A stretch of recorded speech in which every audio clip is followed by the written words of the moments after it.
एक ऐसा stock broker जिस पर करोड़ों भारतीय निवेशक आंखें बंद करके भरोसा करते हैं, जिसका आईपीओ खुलते ही 17 गुना सब्सक्राइब हो गया और लिस्टिंग के कुछ ही महीनों में इसने अपने निवेशकों का पैसा 2 गुने से भी ज़्यादा कर दिया। अगर आईपीओ में निवेश करना चाहते हो या आप अपना पहला शेयर खरीदना चाहते हो या फिर म्यूचुअल फंड खरीदना चाहते हो, तो सभी लोगों को एक ही ब्रोकर ध्यान में आता है, उसका नाम है ग्रो। आज ग्रो के पास में लगभग 1.3 करोड़ से भी ज़्यादा एक्टिव क्लाइंट हैं और इसी वजह से ये हमारे देश का नंबर 1 स्टॉक ब्रोकर बना हुआ है। लेकिन हम जानते हैं कि आखिर ये 2016 में शुरू हुई हुई स्टॉक ब्रोकिंग कंपनी आज इंडिया की नंबर 1 स्टॉक ब्रोकिंग कंपनी कैसे बन गई। इसके लिए हम आज इसका बिजनेस मॉडल को समझेंगे। ये कौन कौन सी सर्विसेज को देता है, यह पैसे कैसे कमाता है, इसके सामने समस्याएं क्या क्या हैं, इसके कंपेटिटर कौन कौन से हैं। लास्ट में हम जानेंगे कि कंपनी का स्टॉक इतना क्यों भाग रहा है। तो शुरुआत करते हैं 2016 से। 2016 में इंडियन स्टॉक मार्केट में कुछ लिमिटेड ही ब्रोकर थे और डिस्काउंट ब्रोकर में सिर्फ एक जीरोधा ही था। तो उस समय क्या था, अकाउंट खोलना बहुत ही टेढ़ी खीर हुआ करता था, महीनों लग जाते थे तब जाके अकाउंट खुलता था। और उसके साथ साथ इन ब्रोकर के ब्रोकरेज ही बहुत ज़्यादा हुआ करते थे। एक तो बेचारा कस्टमर, बेचारा स्टॉक का ट्रेडर अपनी हार्ड एंड मनी लगा के प्रॉफिट कमाएगा, उसमें इससे भी ज़्यादातर हिस्सा या तो सरकार रख लेगी या ब्रोकर रख लेंगे, और घाटा हुआ तो भी अपना ब्रोकर रख लेते थे और घाटा सिर्फ ट्रेडर के सर पे आता था। तो इसको दूर किया जीरोधा ने, और जीरोधा के बाद से सभी ब्रोकर धीरे धीरे डिस्काउंट ब्रोकर बनने लग गए। लेकिन सभी डिस्काउंट ब्रोकर कंप्यूटर ट्रेडिंग और प्रोफेशनल ट्रेडर पे ही फोकस करते थे। तो इसी कमी को दूर किया 4 लोगों ने, जिनका नाम है ललित केशरे, हरीश जैन, नीरज सिंह और ईशान बंसल। ये चारों पहले फ्लिपकार्ट पे काम करते थे।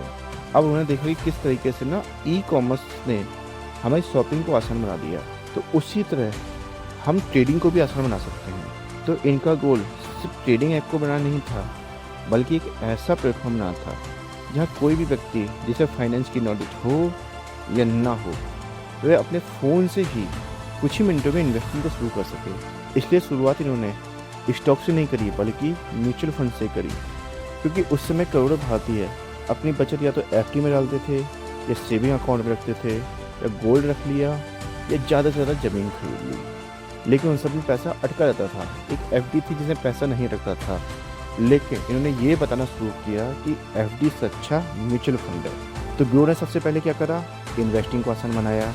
फिर धीरे धीरे उसी ऐप के अंदर, उसी प्लेटफॉर्म पे इन्होंने स्टॉक को इंट्रोड्यूस किया। फिर स्टॉक के बाद में आईपीओ को बताया, आईपीओ के बाद में ईटीएफ लेके आए, एफएनओ को भी लेके आए, कमोडिटीज की शुरुआत करी, फिर एमटीएफ लेके आए, पीएमएस लेके आए, कई सारे प्रोडक्ट जोड़ने शुरू कर दिए। लेकिन ग्रो के पास में हमेशा सबसे बड़ी चुनौती सिर्फ प्रोडक्ट को बनाना नहीं था, बल्कि उन दिग्गज कंपनियों से मुकाबला करना था जो बरसों से इस इंडस्ट्री पर राज कर रही थी। फिर कुछ ही वर्षों में ग्रो ने एक एक करके अपनी सभी कंपेटिटर को पीछे छोड़ दिया और बन गया इंडिया का नंबर 1 स्टॉक ब्रोकर। लेकिन ऐसा हुआ कैसे, इसका राज छुपा है ग्रो के बिजनेस मॉडल में और उसकी ग्रोथ स्ट्रेटेजी में। जब जीरोधा, आईसीआईसीआई सिक्योरिटीज, शेर Khan, HDFC securities, Kotak securities, SBI, ऐसी बड़ी बड़ी दिग्गज कंपनियां मौजूद थीं, तो ग्रो आगे कैसे निकली। तो क्या इन्होंने अपना ब्रोकरेज को कम करा, क्या इन्होंने ज़्यादा मार्केटिंग करी, या फिर इसके पीछे कोई और वजह है। असल में ग्रो ने बाकी कंपनियों से बिल्कुल अलग रणनीति अपनाई थी। जहां उस समय ज़्यादातर ब्रोकर्स अनुभवी ट्रेडर्स पर फोकस कर रहे थे, वहीं ग्रो ने अपना पूरा ध्यान उन लोगों पर लगाया जिन्होंने कभी भी निवेश ही नहीं किया था। कंपनी का मानना था कि भारत में समस्या कंपटीशन की नहीं है, बल्कि अवेयरनेस की है। लोग बचत तो करते हैं लेकिन निवेश नहीं करते, क्योंकि लोगों को स्टॉक मार्केट की ही समझ नहीं थी। ग्रो ने इसी समस्या को अपना सबसे बड़ा अवसर बना दिया। इन्होंने प्लेटफॉर्म को इतना आसान बनाया कि कोई भी व्यक्ति बिना किसी फाइनेंशियल नॉलेज के कुछ ही मिनटों में अपना डीमैट अकाउंट खोल सकता है और अपना पहला म्यूचुअल फंड या पहला शेयर खरीद सकता है। यहीं से ग्रो ने एक ऐसा फ्लाईव्हील बनाया जिसने इसकी ग्रोथ को एक अलग ही लेवल की रफ्तार दे दी। अब हम ये जानेंगे कि आखिर फ्लाईव्हील काम कैसे करता है। इसके लिए हम पहले ये समझेंगे कि ग्रो अपने ग्राहकों से कौन कौन सी सर्विसेज देता है, क्योंकि इन्हीं प्रोडक्ट के अंदर छिपा है ग्रो का पूरा बिजनेस मॉडल। तो सबसे पहले बात करते हैं म्यूचुअल फंड बिजनेस की। तो ये जो बिजनेस है ये है ग्रो का सबसे महत्वपूर्ण बिजनेस। यही वो सर्विस है जिसने कंपनी को अपना बिजनेस शुरू करने में मदद की थी। पहले के लोगों को लगता था कि स्टॉक मार्केट सिर्फ एक्सपर्ट का गेम है, वहाँ पर सिर्फ उन्हीं लोगों को आना है जिनको स्टॉक से कुछ बहुत ज़्यादा नॉलेज है। इसीलिए लोग अपना पैसा या तो गोल्ड में डालते थे या प्रॉपर्टी में या एफडी में इन्वेस्ट करते थे। ग्रो को पता था कि अगर इन लोगों को हम डायरेक्ट स्टॉक मार्केट के अंदर ले आए तो ये क्या करेंगे, लॉस खा जाएंगे और स्टॉक मार्केट से हमेशा के लिए दूर हो जाएंगे। इसलिए ग्रो ने म्यूचुअल फंड को चुना, क्योंकि इसमें रिस्क कम होता है और निवेश करना भी आसान होता है।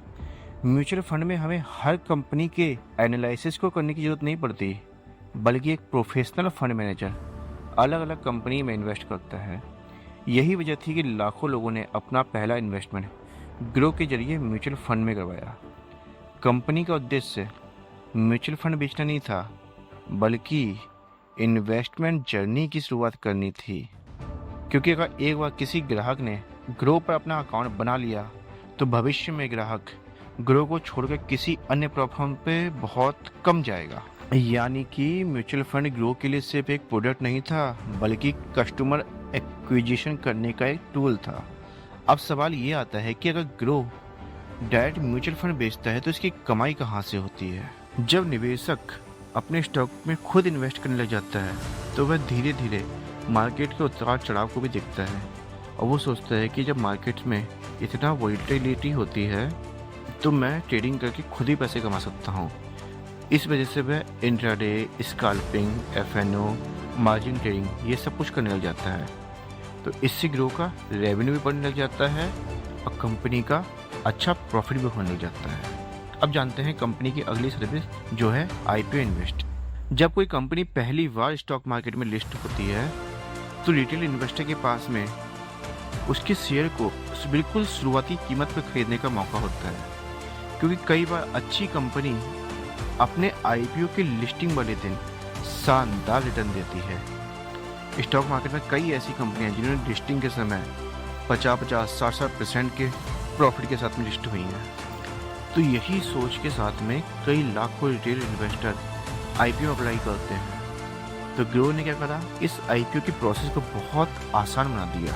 अब सिर्फ एक क्लिक करो और आईपीओ में अप्लाई कर दो। भले ही जरूरी नहीं है कि आईपीओ हर किसी को मिले, किसी को मिलता है और किसी को नहीं मिलता है। जैसे मेरा आज तक कभी आईपीओ लगा ही नहीं, मैं इतने आईपीओ में इन्वेस्ट कर दिया, मेरा कभी आईपीओ नहीं लगा। तो जिनका नहीं लगता है उनका पैसा वापस आ जाता है, फिर से वो लोग उसी पैसे से ट्रेडिंग करने शुरू हो जाते हैं। आईपीओ लगा से कमा सकते हैं। अब अगला प्रोडक्ट है ईटीएफ इन्वेस्टिंग। जब इन्वेस्टर अलग अलग कंपनियों में निवेश नहीं करना चाहता और उसे लगता है कि स्टॉक से कम रिस्क मार्केट में है और वहाँ पे रिटर्न भी काफ़ी अच्छा है, तो इन्वेस्टर अलग अलग ईटीएफ में इन्वेस्ट करता है। तो अब ईटीएफ क्या होता है? तो ईटीएफ एक ऐसा इन्वेस्टमेंट प्रोडक्ट होता है जो इंडेक्स, सेक्टर या एसेट को फॉलो करता है। मान के चलो हमको सिल्वर में इन्वेस्ट करना है। अब सिल्वर का लॉट लगभग 5 लाख का है, तो 5 लाख रुपये नहीं है तो हम क्या करेंगे, किसी भी कंपनी का एक ईटीएफ ले लेंगे। तो जितना मूवमेंट सिल्वर की प्राइस में आएगा उतना ही मूवमेंट उसके ईटीएफ में आएगा। तो जितना रिटर्न हम सिल्वर से प्राप्त करेंगे हम कम अमाउंट में उतना ही रिटर्न उसके ईटीएफ से प्राप्त कर सकते हैं। यह निफ्टी के ईटीएफ को देखते हैं तो अब स्टॉक का मूवमेंट बहुत ज़्यादा होता है, स्टॉप लॉस हिट होने का चांस होता है। हमें पता है कि मार्केट में मूवमेंट कम होता है, तो हम क्या करेंगे, निफ्टी का ईटीएफ ले लेंगे। तो जितना निफ्टी के अंदर आएगा तो उतना ही मूवमेंट उसकी ईटीएफ के अंदर आएगा। तो हमारी जो इससे इन्वेस्टमेंट है वो थोड़ी सेफ हो जाती है। अब ईटीएफ चाहो तो किसी भी कंपनी का ले सकते हैं हम लोग। तो यही एक कारण है कि जिस वजह से ईटीएफ इन्वेस्टर के बीच में बहुत ज़्यादा पॉपुलर होता जा रहा है। अब ग्रो इसमें भी हर ऑर्डर में अपना ब्रोकरेज कमाता है।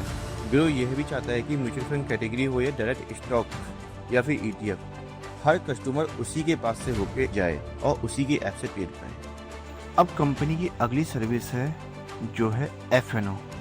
अभी तक हमें जितने भी प्रोडक्ट की बात कही, चाहे वो म्यूचुअल फंड हो, स्टॉक हो या ईटीएफ हो, इनका ज़्यादा इस्तेमाल जो है वो लॉन्ग टर्म वेल्थ के लिए होता है। लेकिन स्टॉक मार्केट में एक ऐसा सेगमेंट भी है जहां लोग मिनटों में, दिनों में अच्छा प्रॉफिट कमा लेते हैं।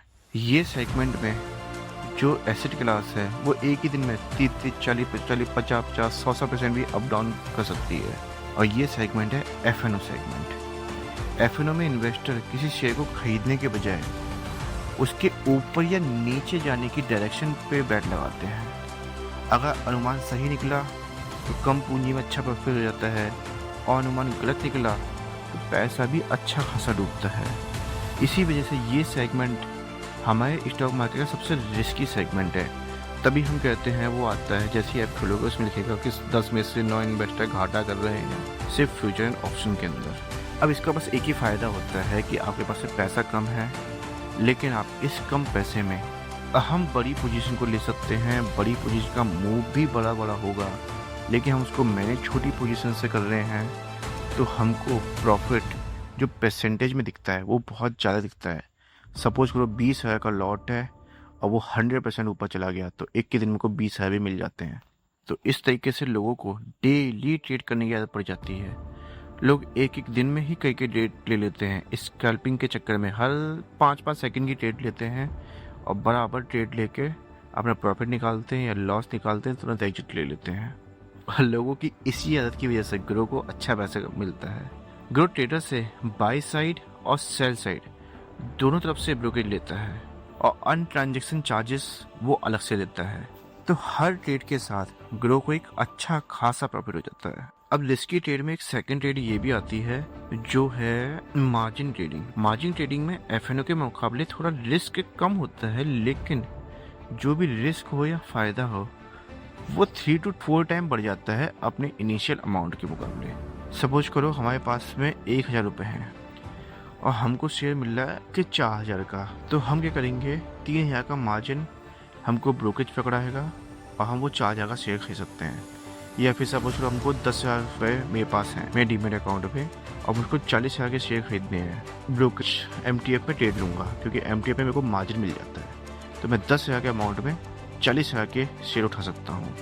तो ये होती है एमटीएफ फैसिलिटी, और ये फैसिलिटी जो ग्रो की एक प्रीमियम फैसिलिटी है, क्योंकि कंपनी यहाँ पे ट्रेडिंग प्लेटफॉर्म भी उपलब्ध कराती है, बल्कि कस्टमर को अतिरिक्त कैपिटल भी उपलब्ध करवाती है। यानी कि हम ग्रो से 3 या 4 गुना मार्जिन ले सकते हैं और उससे ट्रेड कर सकते हैं। इससे हमारी बाइंग कैपेसिटी या सेलिंग कैपेसिटी बहुत बढ़ जाती है। लेकिन ग्रो कोई हमारी सगी तो है नहीं, तो ये इस मार्जिन के बदले एक मार्जिन फी लेती है, जिसे हम कहते हैं मार्जिन इंटरेस्ट। ये इंटरेस्ट हर ब्रोकर का अलग अलग होता है, लेकिन ग्रो का जो मार्जिन इंटरेस्ट है वो है 14.95 पर ईयर।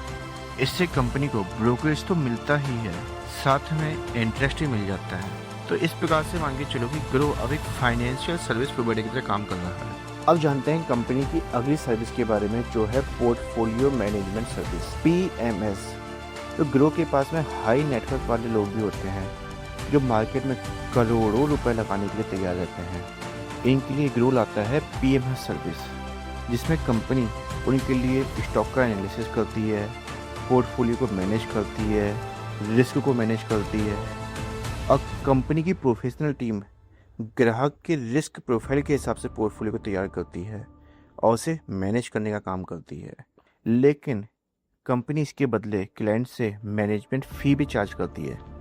कई बार जब पोर्टफोलियो पहले से डिसाइडेड जो बेंचमार्क है उससे भी अच्छा परफॉर्म करता है, तो कंपनी चाहे तो परफॉर्मेंस फ़ी भी ले सकती है। तो यहाँ पे जो रेवेन्यू है वो एसेट मैनेजमेंट पर निर्भर करता है। अब हम जानेंगे कंपनी की अगली सर्विस के बारे में, जो है ग्रो AMC, यानी कि ग्रो एसेट मैनेजमेंट कंपनी। जब कंपनी ने शुरुआत की थी तो वो दूसरे के म्यूचुअल फंड को बेचती थी, लेकिन जब कंपनी इतनी बड़ी हो गई है, उसके पास में इतने बड़े बड़े फंड मैनेजर हैं, सब कुछ है, तो क्या कर रही है कंपनी, अपने खुद के म्यूचुअल फंड को बेच रही है। अब कंपनी डिस्ट्रीब्यूटर के साथ साथ प्रोडक्ट मैन्युफैक्चर भी बन गई है। अब जब कोई इन्वेस्टर ग्रो AMC की किसी स्कीम में निवेश करेगा, तो उस फंड को मैनेज करने के बदले कंपनी एक्सपेंस रेशियो और मैनेजमेंट फ़ी के रूप में चार्ज करती है, जो कंपनी का एक रेवेन्यू सोर्स बन गया है।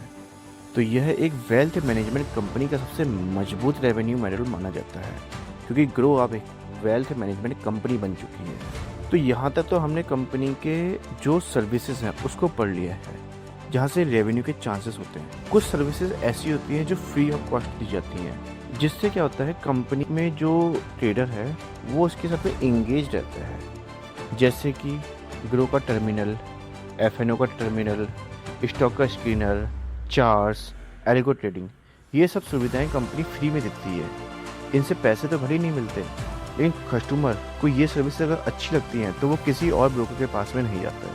अब हम इसमें मेंटली को चेक करेंगे। स्टार्टिंग में एक ट्रेडर होता है, उसको सब चीज़ें आसान चाहिए होती है, लेकिन जैसे जैसे उसकी नॉलेज बढ़ती जाती है तब उसको आसान ऐप नहीं चाहिए, उसको एक बेहतरीन रिसर्च और तेज एनालिसिस और प्रोफेशनल चार्ट और अच्छे टूल्स चाहिए, जिनकी वजह से वह बहुत ही बेहतरीन ट्रेडिंग कर सके। तो सबसे पहला टूल है ग्रो टर्मिनल। अब इसमें हमें रियल टाइम मार्केट डेटा देखने को मिलता है, वॉच लिस्ट हम अच्छी बना सकते हैं स्टॉक्स की, हमको किसी कंपनी का फाइनेंशियल इंफॉर्मेशन मिलती है, कंपनी का डीप एनालिसिस मिलता है, सही प्रकार के रेशियो देखने को मिलते हैं और एडवांस फीचर मिल जाते हैं। और कंपनी का एक टर्मिनल और है जिसे हम कहते हैं 915 टर्मिनल। इसमें हमें एफएनओ का एडवांस डेटा मिल जाता है, एडवांस ऑप्शन चेन मिल जाती है, स्कैल्पर जोन मिल जाता है, वॉलिटिलिटी इंडेक्स मिल जाता है, लाइव पीएनएल मिल जाता है। इसके लिए ट्रेडर को अलग अलग वेबसाइट पे या अलग अलग प्लेटफॉर्म पे जाने की जरूरत नहीं पड़ती। अब बात करते हैं स्टॉक स्क्रीनर की। तो हम मार्केट में हज़ारों कंपनियां मिलती हैं हमको, तो हम अपनी ज़रूरत के हिसाब से कुछ कमांड डालेंगे, कुछ फ़िल्टर डालेंगे। मान के चलो लो डेप्थ कंपनी या हाई आरओई, हाई पीई, लो पीई, हाई सेल्स वाली company, small cap company, large cap company, जैसा चाहें वैसा फ़िल्टर लगा के कंपनी को ढूंढ सकते हैं। तो फ़िल्टर के बाद हम जानेंगे कंपनी के सबसे एडवांस फीचर की, जो है एल्गो ट्रेडिंग। हमने आजकल सुना होगा कि बड़ी बड़ी जो ब्रोकिंग फर्म है या बड़ी बड़ी इन्वेस्टमेंट फर्म है वो आजकल एल्गो ट्रेडिंग का बहुत सहारा ले रही है, क्योंकि इसके अंदर क्या होता है, ह्यूमन इमोशन नहीं होता है। सपोज करो हमने अपना एक सेटअप बना रखा है, हमारी एक ट्रेडिंग स्ट्रेटेजी है, एक सेटअप है, हमें बस वो कमांड डालनी है, कंप्यूटर में वो कमांड चाहिएगी और हमको ये डालना है पहले से कि भाई कितना मैं लॉस झेल सकता हूँ, कितना प्रॉफिट ले सकता हूँ। तो ये सब चीज़ें डालने के बाद में हमने कमांड डाल दी, तो जब हमारे क्राइटेरिया को मैच करेगा कोई शेयर हमारी स्ट्रेटजी के अंदर आएगा, तो वो शेयर अपने आप हमारा कंप्यूटर ख़रीद लेगा। और जब लगेगा कि हमारे जो क्राइटेरिया है उसके बाहर जा रहा है, तो वो कंपनी बिना किसी इमोशन के हमारे। अब तक हमने ग्रो के सभी प्रमुख प्रोडक्ट पढ़ लिए, सभी सर्विसेज पढ़ लिए। अब बारी है कंपनी के रेवेन्यू मॉडल को जानने की, क्योंकि हम जब ये एप्लीकेशन खोलते हैं तो हमें ज़्यादातर चीज़ें फ्री में ही देखने को मिलती हैं। तो ये कंपनियां आखिर पैसे कैसे कमाती हैं, तो हम उसको जानते हैं कंपनी के रेवेन्यू मॉडल के अंदर। तो सबसे पहला जो सोर्स है वो है FNO brokerage. Company future buying, future selling, option buying, option selling, ये सब के ऊपर ब्रोकरेज चार्ज करती है और अच्छा पैसा कमाती है। अब क्या है इंट्राडे इक्विटी ब्रोकरेज। अब इंट्राडे की हर बाय और सेल साइड पर कंपनी ब्रोकरेज लेती है। अब इंट्राडे इक्विटी की बात कर रहा हूँ क्योंकि एफएनओ की बात मैंने ऊपर कर ली है। अब तीसरा है मार्जिन ट्रेडिंग। अब ग्रो अपने जो ट्रेडर्स हैं उनके लिए मार्जिन फैसिलिटी देता है, लेकिन उसके बदले वो 0.041% पर डे के हिसाब से इंटरेस्ट चार्ज करता है। अब ये इंटरेस्ट शनिवार और रविवार को भी अप्लाई होगा, या जिस दिन मार्केट बंद होगा उस दिन स्टॉक ऊपर जाए या नीचे जाए, इससे कोई फर्क नहीं पड़ता, लेकिन तुमको मार्जिन देना ही पड़ेगा। अब चौथा है ग्रो एएमसी। ग्रो अपनी एसेट मैनेजमेंट कंपनी से एक्सपेंस रेशियो और मैनेजमेंट फी को लेता है, और कंपनी के पास में जितना AUM है, जैसे यानी कि एसेट अंडर मैनेजमेंट, जब ये बढ़ता है तो कंपनी का रिकरिंग रेवेन्यू भी बढ़ जाता है। अब अगला है PMS पोर्टफोलियो मैनेजमेंट सर्विस। अब इस सर्विस के जरिए क्या होती है, जो बड़े बड़े पैसे वाले इन्वेस्टर हैं जो करोड़ों रुपए इन्वेस्ट करते हैं, तो उनसे मैनेजमेंट फी और परफॉर्मेंस फीस दोनों को चार्ज कर लेता है। अब डीमेट से रिलेटेड चार्ज क्या होते हैं, कंपनी कई बार एनुअल मेंटेनेंस चार्ज, कई बार प्रो अकाउंट बना के देती है, DP charge, pledge charge, unpledge charge, off market transaction charge, इन सभी चार्जेस के बदले रेवेन्यू कमाती है। तो अभी तक हमने कंपनी का रेवेन्यूज को पढ़ लिया। उससे पहले हमने पढ़ा था कंपनी के प्रोडक्ट एंड सर्विसेज, और अब बारी है ग्रो के कॉम्पिटिटिव एडवांटेज की। अब जानते हैं ग्रो का कॉम्पिटिटिव एडवांटेज, क्यों ये कंपनी बाकी के डिस्काउंट ब्रोकर से आगे निकल गई। तो सबसे पहला कारण है मोबाइल फर्स्ट स्ट्रेटेजी। जहां बाकी की कंपनियां या बाकी के डिस्काउंट ब्रोकर डेस्कटॉप के आगे पीछे ही घूम रहे थे, वहाँ कंपनी को पहले से पता चल गया था कि आने वाला समय स्मार्टफोन का है, हर आदमी के हाथ में स्मार्टफोन होगा, तो वो चाहे जब चाहे अपना फ़ोन खोलेगा, या तो चार्ट देख लेगा या अपना पोर्टफोलियो देख लेगा, कुछ भी कर लेगा। तो उसने मोबाइल पे ज़्यादा फोकस किया। नंबर 2 है सिंप्लिसिटी। जहां बाकी के ये डिस्काउंट ब्रोकर अकाउंट खोलने के काम को इतना सरदर्द बना के रखते थे, 15-15, 20-20, 25-25 दिन लगा देते थे, वहाँ ग्रो ने क्या कहा, सिर्फ एक क्लिक करो और हम आपका अकाउंट खोल के देते हैं। नंबर 3 है फ्लाईव्हील। इसका मतलब यह है कि कंपनी के पास एक ऐसा इकोसिस्टम है जहाँ पे वो ट्रेडर को कोई सी भी सर्विस चाहिए वो प्रोवाइड कर सकता है। अगर ट्रेडर को ETF में इन्वेस्ट करना है, या स्टॉक में करना है, या म्यूचुअल फंड में करना है, या FNO में करना है, या MTF करना है, कुछ भी करना है, सब एक ही ऐप में मिल जाएगा। नंबर 4 कारण है छोटे कस्टमर को पकड़ना। जैसे टायर 3 सिटीज या फिर गांव के जो छोटे मोटे किसान हो गए या छोटे मोटे जॉब वाले हैं, उनको बताया कि FD से अच्छा रिटर्न हमारे पास में सिर्फ और सिर्फ म्यूचुअल फंड दे सकता है। तो हमारी ऐप में आओ और हमारी ऐप से आके म्यूचुअल फंड की जर्नी स्टार्ट करो। तो इससे क्या हुआ, जो छोटे शहर का जो कस्टमर था वो सीधे के सीधे ग्रो के पास में आया। जहां बाकी कंपनियां पहले टायर 1 और टायर 2 सिटीज के पास में जा रही थी, वहां ग्रो ने जस्ट इसका उल्टा किया, जिस वजह से जो छोटा कस्टमर है वो सीधे ग्रो के पास में आ गया, जिसे हम कहते हैं रिटेलर्स। नंबर 5वां कारण है स्किल एडवांटेज। सबसे सिंपल सी चीज है, जिस प्लेटफॉर्म पर या जिस ब्रोकर के पास में जितने ज़्यादा कस्टमर होंगे, उसके पास में कस्टमर्स का बिहेवियर का एक डेटा होगा, और कंपनी इसी बिहेवियर को एनालाइज करेगी और पता करेगी कस्टमर को आने टाइम में क्या चाहिए, क्या उसकी समस्याएं हैं। तो इन्हीं सब समस्याओं का यूज करके कंपनी अपनी ऐप को और अच्छे तरीके से बना रही है, यूजर फ्रेंडली बना रही है, और नए नए फीचर्स को अपनी ऐप के अंदर लेके आ रही है। तो यही सब कारण है जिनकी वजह से कंपनी अपने कंपेटिटर से बहुत ज़्यादा आगे निकल गई। अब जब बात करें कंपटीटर्स की, तो कंपनी को कंपटीशन भी मिल ही रहा है, ये नहीं कि बहुत ही ज़्यादा आगे निकल गई है। जैसे ग्रो के पास में जितना कस्टमर है उससे थोड़ा कम ही कस्टमर रह गया है एंजल वन और जीरोधा के पास में, तो ये भी अपने आप को अच्छे से स्केल कर रहे हैं। तो आगे मैं बताऊंगा चार्ट के जरिए कि किस ब्रोकर के पास में कितना कस्टमर है, और वो भी अपने कस्टमर को बढ़ा रहे हैं। अब एडवांटेज के बाद में जानेंगे कंपनी के कंपटीशन के बारे में। भले ही नंबर 1 रैंक पे ग्रो है, लेकिन इससे ट्रेडर भी कम नहीं है, वो भी अच्छी ग्रोथ दिखा रहे हैं। जैसे जीरोधा के पास है 68.5 लाख क्लाइंट हैं, एंजल वन ने शानदार ग्रोथ दिखाई है और अपने क्लाइंट को 66.8 लाख के पास पहुंचा दिया है। ICICI सिक्योरिटी के पास में 21.0 लाख क्लाइंट हैं। अब स्टॉक के पास में 19.2 लाख क्लाइंट हैं। कोटक सिक्योरिटी के पास 13.8 लाख क्लाइंट हैं। HDFC सिक्योरिटीज़ के पास में 13.6 लाख क्लाइंट हैं। SBI कैप सिक्योरिटीज़ के पास में 11.4 लाख क्लाइंट हैं। फिर बात करते हैं धन की, तो धन ने क्या कर रखा है, अपनी ऐप को डायरेक्ट ट्रेडिंग व्यू से लिंक कर दिया है। अब कोई भी क्या करेगा, ट्रेडिंग व्यू की वेबसाइट को खुलेगा, पता है सबसे अच्छे चार्ट जो दिखाता है वो ट्रेडिंग व्यू दिखाता है। तो उसकी जो प्रीमियम फीचर्स हैं वो 900 महीने के हिसाब से होते हैं। तो धन ने क्या कर रखा है, अपनी ऐप को ट्रेडिंग व्यू से लिंक कर रखा है। तो हम क्या करेंगे, ट्रेडिंग व्यू खोलेंगे, उसके बाद में वहाँ पे ब्रोकर्स के पास में जाएंगे, वहाँ पे धन को क्लिक करेंगे, ID पासवर्ड डालेंगे, तो जो ट्रेडिंग व्यू का जो प्रीमियम फीचर्स हैं उनको हम एक्सेस कर सकते हैं। तो इस सहूलियत के कारण लोग के 900 महीने के बच रहे हैं, तो लोग क्या कर रहे हैं, धन के पास अपना खाता खुलवा रहे हैं, और धन के पास में जो कस्टमर है वो बढ़ते जा रहे हैं। सबसे लास्ट में है मोतीलाल ओसवाल, उसके पास में 8.9 लाख कस्टमर हैं, और आने वाले टाइम में ये कंपनियां अपनी ग्रोथ को अच्छा कर रही हैं और ग्रो को टक्कर भी दे रही हैं। वैसे तो मार्केट में 5000 के लगभग स्टॉक ब्रोकर हैं, मैंने सिर्फ 10 के बारे में बताया क्योंकि ज़्यादा के बारे में बता के कोई फ़ायदा है नहीं। कंपटीशन के बाद हम बात करेंगे कंपनी के रिस्क के बारे में, क्योंकि रिस्क को पढ़ना ही बहुत ज़्यादा ज़रूरी होता है। फिर हमें समझ में नहीं आता कि कंपनी का स्टॉक क्यों गिर रहा है, कैसे गिर रहा है। तो रिस्क पता होंगे तो हम उसकी नॉलेज का इस्तेमाल कर सकते हैं कि भाई कंपनी का स्टॉक क्यों गिर रहा है या इस सीजन में स्टॉक क्यों गिरता है। तो नंबर 1 रिस्क है सेबी के रेगुलेशन। जैसे कोई भी डिस्काउंट ब्रोकर है, जैसे जीरोधा हो, एंजल वन हो या फिर ग्रो हो, सबका जो मेन सोर्स ऑफ इनकम है वो है FNO ट्रेडिंग। लेकिन आजकल सेबी को नया भूत चल रहा है FNO को बंद करवाने का, FNO को बैन करवाने का।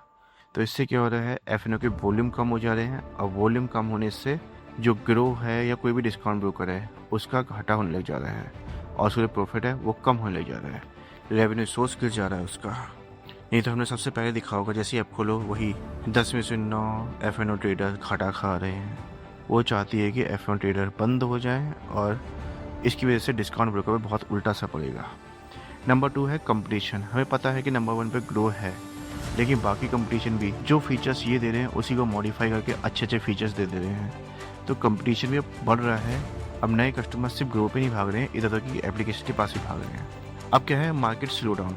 जब मार्केट अच्छा भाग रहा होता है, जैसे 2020 से 2022 तक का मार्केट एक तरफा भागा, तो कितने सारे नए नए डीमेट अकाउंट खुलने शुरू हो गए। लेकिन जब मार्केट बुरे दौर से गुजरता है, कंपनियां गिरने लग जाती हैं, हर तरफ रेड कलर दिखने लग जाता है, मनहूसियत से छा जाती है, जैसे नवंबर से, पिछले नवंबर 2025 से तो मार्केट गिरा है। तो ऐसे टाइम पे क्या करते हैं, निवेशक दूर भागने जाते हैं। वो अपना पैसा सेफ जगह पे लगाने जाते हैं या अपना पैसा बाहर निकाल लेते हैं सही अपॉर्चुनिटी का वेट करने के लिए।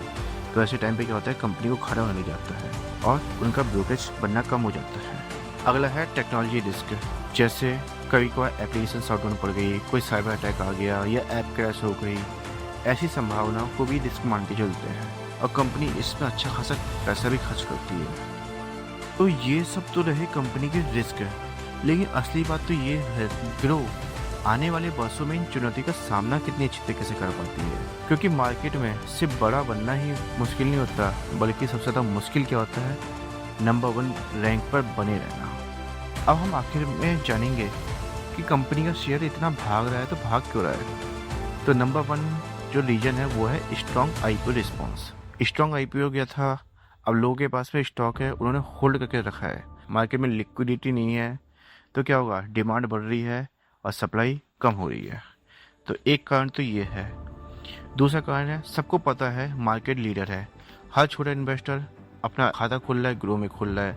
जब वो ग्रो को खोल रहा है, देख रहा है कि ग्रो का शेयर भी है, तो क्या कर रहा है, ग्रो में इन्वेस्ट कर दे रहा है। और सबको पता चल रखा है कि इस समय नंबर 1 एप्लीकेशन कौन है ब्रोकिंग की, वो है ग्रो।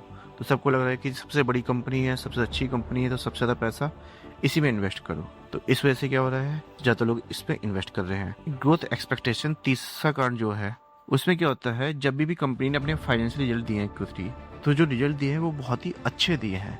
जब रिजल्ट अच्छे होते हैं तो जितनी ब्रोकिंग कंपनी हैं, जैसे नोमुरा हो गई या फिर फ्रैंकलिन रिचर्ड हो गई, JP मॉर्गन हो गई, तो ऐसी कंपनियां क्या कर रही हैं, इनके टारगेट को बढ़ा देती हैं। जब टारगेट बढ़ता है तो बाकी के इन्वेस्टर इन टारगेट को देख के इसमें इन्वेस्ट करना शुरू कर देते हैं ताकि उस टारगेट को मीट करवा सकें। चौथा और सबसे लास्ट कारण है कि बड़े बड़े जो ब्रोकर हैं, सपोज को गोल्डमैन हो गया या फिरेल फंड जैसी बड़ी बड़ी कंपनियां हैं, वो क्या कर रहे हैं, धीरे धीरे इस शेयर को अपने पोर्टफोलियो में ले रहे हैं। जब कोई बड़ा प्लेयर पोर्टफोलियो में किसी शेयर को लेता है, लोगों की नज़र पड़ जाती है और उसमें बाइंग की अपॉर्चुनिटी बनने लग जाती है। तो यही सब कारण थे कि जो शेयर है वो आगे को जा रहा है। अब अंत में मैं बस आपको यही बात कहूँगा कि शेयर लगातार ऊपर जा रहा है, इसकी कोई गारंटी नहीं है कि वह शेयर हमेशा बढ़ता ही रहेगा। इसलिए सिर्फ शेयर प्राइस को देख के निवेश नहीं करना चाहिए, बल्कि कंपनी के बिजनेस को समझो और उसके बाद में समझदारी से इन्वेस्ट करो। तो ये रही ग्रो की बिजनेस मॉडल की पूरी डिटेल्स, और मेरे ख्याल से अब आप पूरे बिजनेस मॉडल को समझ गए होंगे। तो अब इतनी मेहनत के लिए वीडियो को लाइक, शेयर और सब्सक्राइब जरूर कर देना। बहुत मेहनत लगती है वीडियो बनाने में सच में।